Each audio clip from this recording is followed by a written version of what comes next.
All right, hello again. This is Jeff Scott of Blackhawk Technical College. I've been going over the material from the Android Studio Development Essentials textbook, and I've got chapters 1 through 4 done, part of chapter 5, none of chapter 6, and I've got 7 and 8 done. So the reason for that, again, is the fact that I'm having some problems with space issues on the D drive.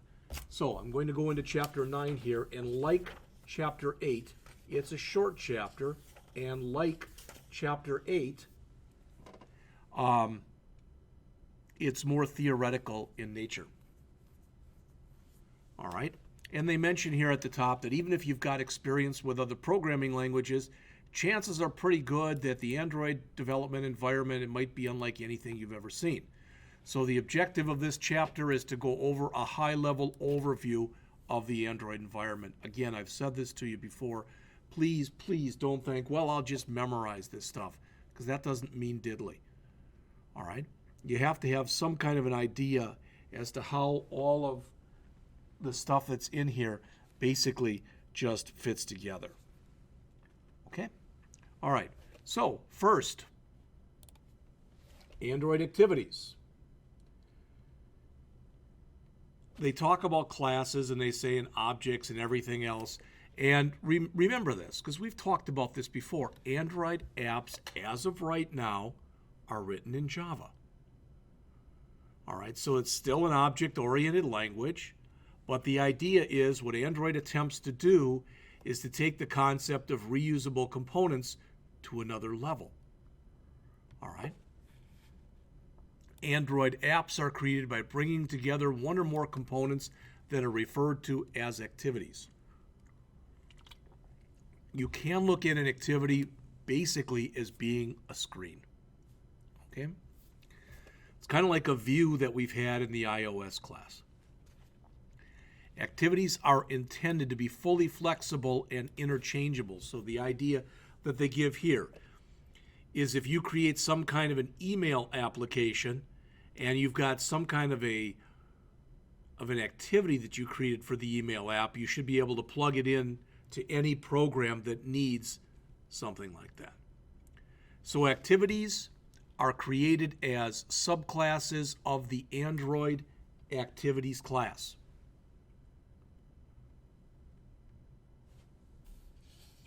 And as mentioned right there,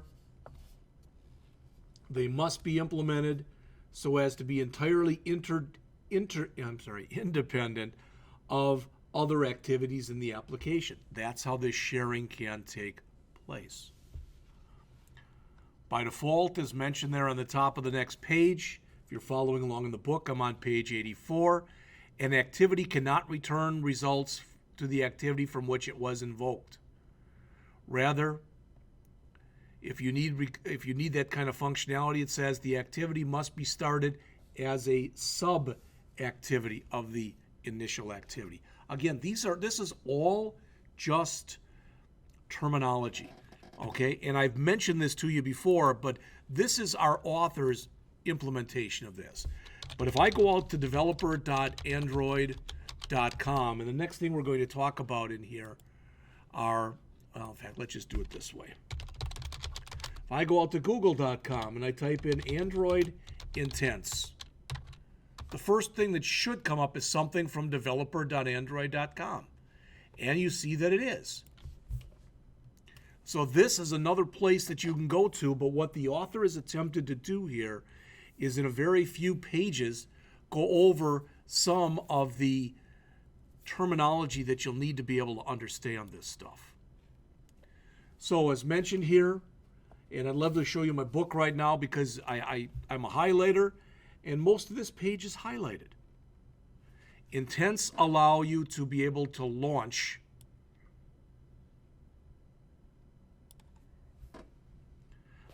it's by which one activity is able to launch another one. Intents can be implicit or explicit. And if you notice on there, if they're explicit, it says they request the launch of a specific activity by referencing the activity by class name. Or they can be implicit by stating either the type of action to be performed or providing the type of data. Now, we've talked about explicit and implicit before, not exactly in this context, but I've always mentioned that explicit basically is being done by the programmer, where implicit is being done more by the software. And there is actually a tie-in to that if you take a look at what I've got there in blue. Not only are there Android intents, there are broadcast intents. As it says, a broadcast intent is a system-wide intent sent out to all applications that have registered as a broadcast receiver, which we discuss next. As an example here, they say the Android system will typically send out intents to indicate changes in device status. So an intent can be normal, which is asynchronous, so it's sent to all broadcast receivers at pretty much the same time, or ordered, when it's sent one receiver at a time, where it can be processed or allowed to be passed on to the next one. So that's broadcast intent. There's also broadcast receivers. As it says, that's the mechanism by which applications are able to respond to broadcast intents.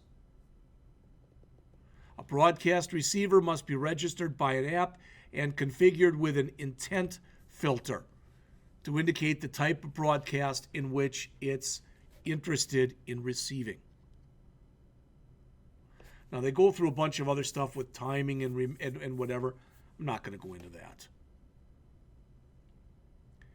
Android services on the top of page 85 in the book, as mentioned here. They are processes that run in the background and do not have a user interface. They're ideal for situations where the user needs to continue performing tasks but does not necessarily need a UI available. It says they lack a user interface, but one thing you can use are toasts, which hopefully you remember from last semester, where we created a toast which was just a little pop-up type of message that stayed on the screen for a couple seconds or so and let the user know what was going on. Notice services are given a higher priority by the Android runtime as opposed to many other processes, and typically are only terminated as a last resort if you're running close or short on resources. Next, on the bottom of the page here are content providers. Notice, think about content providers. They're providing content, so they're allowing sharing to take place between two or more different applications. The application manifest.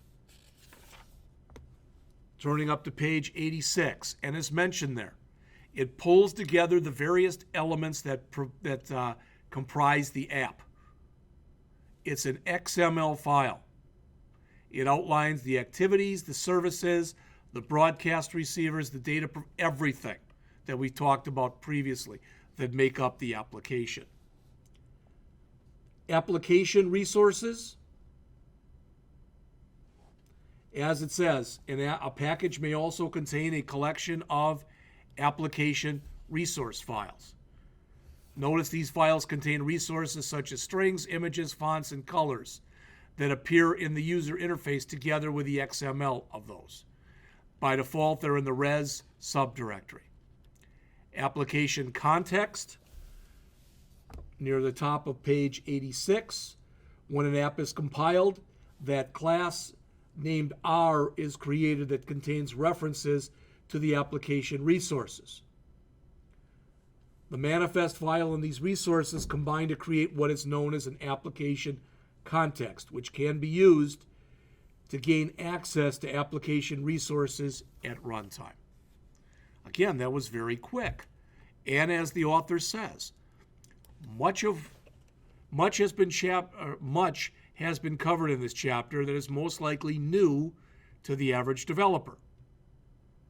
They will talk about it more in subsequent chapters, but it's nice to at least have a high-level overview of the type of thing that's going on in here.